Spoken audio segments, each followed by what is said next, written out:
Hi, my name is Bao, and this is our group project presentation for Joe's from Global Expansion.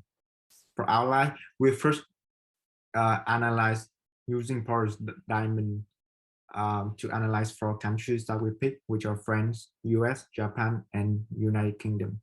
Then we discuss the social cultural differences. And lastly, we pick the country that will provide the best competitive advantage for the company. I will be presenting France.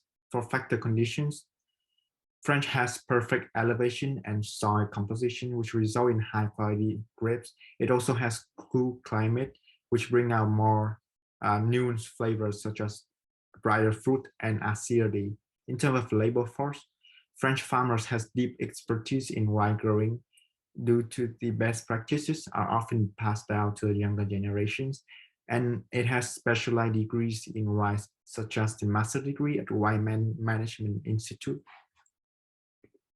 For relating and supporting industries, industries like specialty food and agriculture products have input that commonly go with wine. In 2019, the country accounted for 7% of global export share in agriculture products and input. France also has traditionally been strong in the industry that supply key input for the winemaking process. It exported almost $100 million in cork, which is an essential component in making wine bottles, and made it the third largest cork exporter in the world. For demand condition, French domestic wine consumption is ranked second place just behind US as the most consumed wine country with over 26 million hectoliters. It also has sophisticated consumer market because French consumers select a wine based on grape, region, appellation, and year of production. They're also willing to pay premium price for wine. So 35% of French wine consumption come from expensive champagne, sparkling, and fortified wines. For firm strategy and rivalry, France has strong rivalry inherent in having a large number of firms operating in French wine cluster with over 38 wine producers. Wine growers have to obey strict rules from AOC and the Common Agricultural Policy, CAP, in Europe to remain competitive in the industry. And for subsectors such as government, France has taken steps to reform the EU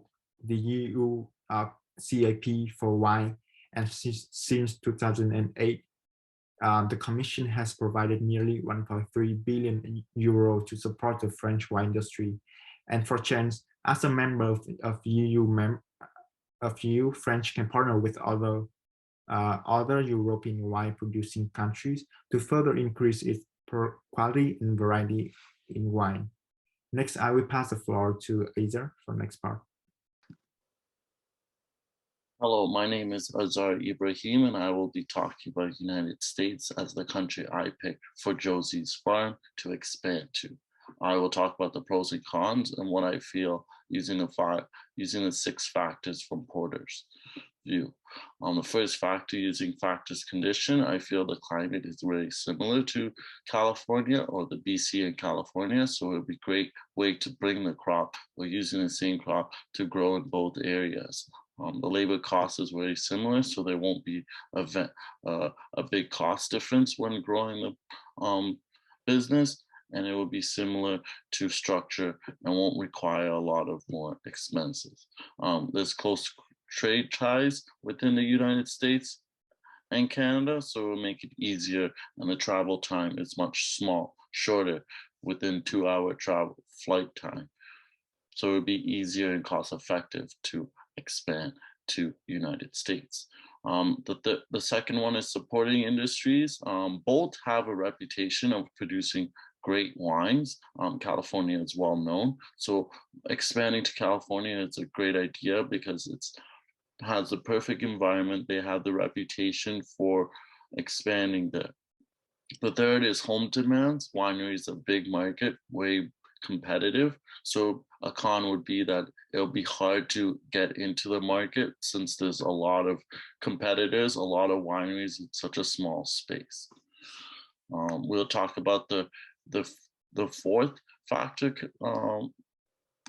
The fourth one, which is the strategy, structure, and rivalry, there is a cultural difference between the countries of having different tastes of wine. So there will be a conflict when establishing the wine. You'll have different regions having them sell in different areas of the store, making it a competitive for both products. But a pro is that they have the same language, so labeling and cost related would be similar, so making United States a perfect candidate. Second last topic would be the government. There's no government benefits that they will receive, like subsidies, grants, loans for the farm, since they're not in the home country region. So that's a negative. The only positive or pro for this of going to the United States would be the free tax or no tariffs when trading. No, opposite is that they would be charged on income tax for both countries. Change of chance events would be California is really prominent. They can have the expansion that they need. There's a lot of companies that want to expand apart from just BC. So if a country in California wants to expand, they can have a benefit and merge into one company and expand the winery section to have both flavors and trademark. Thank you very much. My name is Abdul Jalil. Now I'd like to talk about a market that Joy Farm can expand to. The market which I think the country could expand to would be India. So coming forward with the factors. So India has the second most population in the world. It is the fastest growing wine market in the world. The contribution to the growth is government regulations, consumer behavior, higher incomes, industry advancements, media, and increased globalization. So India has a current wine market which is valued at nearly 150 million US dollars. India is known to have a high percentage of wine consumers. The wine industry and market is growing constantly at an average rate of 25%. So as time is going by, wine is getting more affordable to consume. Going forward to the next part, supporting industries, wine tends to be an attraction in certain developed demographics. So a lot of the use of wine is being consumed in well-developed cities. So this would include developed cities such as Delhi, Bangalore, Mumbai, Pune, and so now I'll be going over the demand. So the demand for wine is going up daily. Countless amount of individuals are introduced into the market to drink wine when they turn the legal drinking age. Wine is often used as a social drink when getting together at weddings, restaurants, bars, and other events. So the consumption itself of wine is starting to become an icon of tradition. This means that the possible chance of it being available in households is getting higher by day. Now coming over to the next slide, I'll be going over the pros and the cons.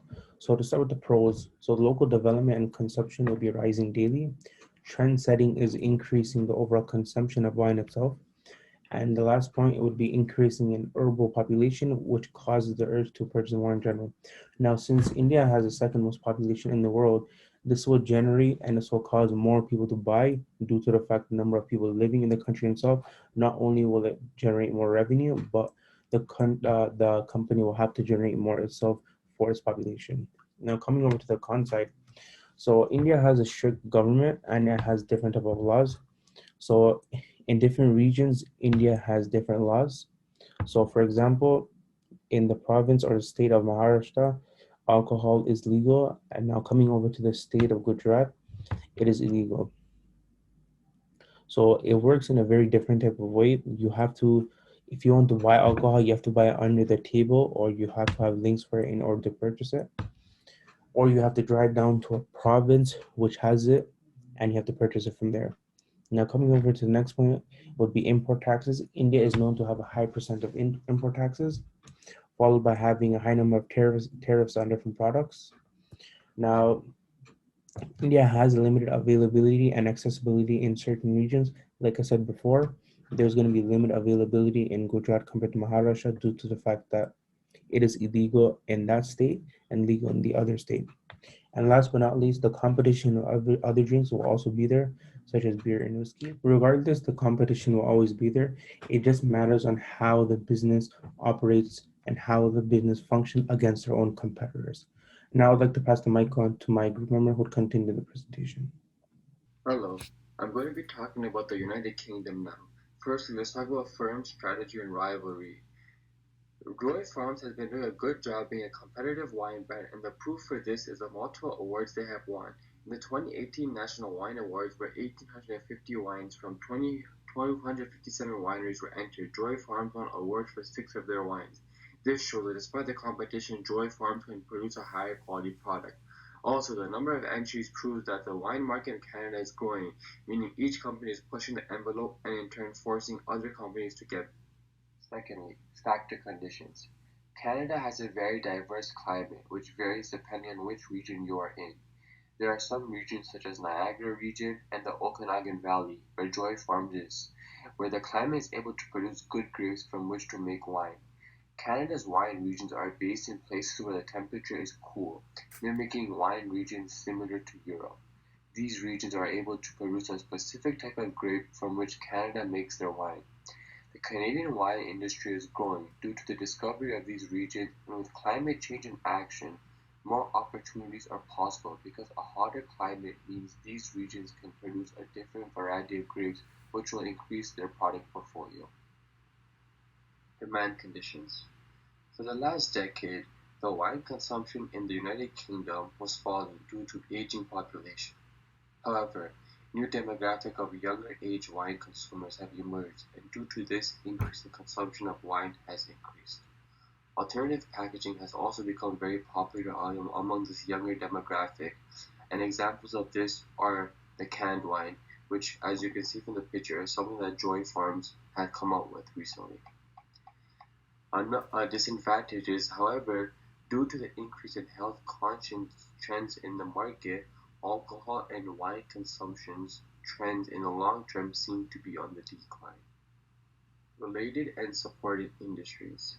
So the growth of Canadian exports of wines has increased.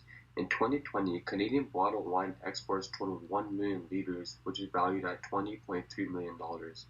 And Canada is the world's largest consistent producer of ice wine, with annual harvest temperatures dropping to -8 degrees Celsius and colder. The UK market has opened up many different and innovative avenues to sell wines, such as placing new wines on the same shelves in the marketplace as old classic and vintage wines, selling wines online and offering delivery services, and doing tastings online as well. Government. So as we all know and have heard about Brexit, which is UK separating from the European Union. Since this, more free trade deals have been happening, and the UK government is actively creating new free trade deals and agreements with many countries, and most of these deals are including the reduction and elimination of tariffs on wine and spirits. Chance, geography and supply chain. UK is very close to France and Europe, allowing them to import wines at a reduced cost due to paying less freight because of the shorter hauls. The current supply chain and freight issues will affect imports of Canadian wine and will make it hard for Canadian wine brands to be competitive. Social-cultural differences between the United States and Canada. There aren't really many social-cultural differences between Canada and the United States, as they are two very similar countries. However, some differences that we have found are healthcare, whereas Canada has free healthcare and the United States has healthcare where you have to pay out of pocket. This can change things where people become more health conscious because they know that they have to pay in the US. And legal drinking age. Legal drinking age in Canada is 18 or 19 depending on which province you're in, whereas in the United States is 21 all across all states. This is important to understand when you're selling a wine and alcohol beverage. Important factors to consider. Joy Farms should take legal drinking age into account when developing strategies because they do not want to create a campaign catered to individuals under 21 when they're not able to legally consume alcohol, as that would be a waste of money and can cause possible legal troubles. Another factor is to take health into consideration. The market as a whole is shifting to healthier trends, and if Joy Farm can capitalize on this by introducing health-centered products, then that would serve as a huge advantage for them. Another important consideration is legal bodies and regulations, since Canada and the United States are two different countries with different regulating bodies in terms of food and safety regulations.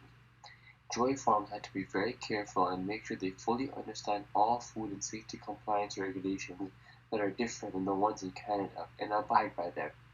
They also have to understand that not only do these regulations apply to the actual product, but the product packaging and labeling as well. Doing so will make the export and growth plan easier for them, and missing this will make things much more difficult. We have decided to choose USA as the country with the best competitive advantage because through strategic lens as a design, US shares similar product label and design. It also costs less in terms of logistic and interpretation expense compared to other countries like German and French. As experience, US shares similar collective and organizational experience. As ideas, US is a free market and it promotes innovation by providing support and funds to help business grow. It adaptive tension and simple encourage conformity and reduce variety in expanding the business in US. As discourse, two countries share the same official language and it helps to make communication easier and less time consuming. That's the end of our presentation. Thank you for listening.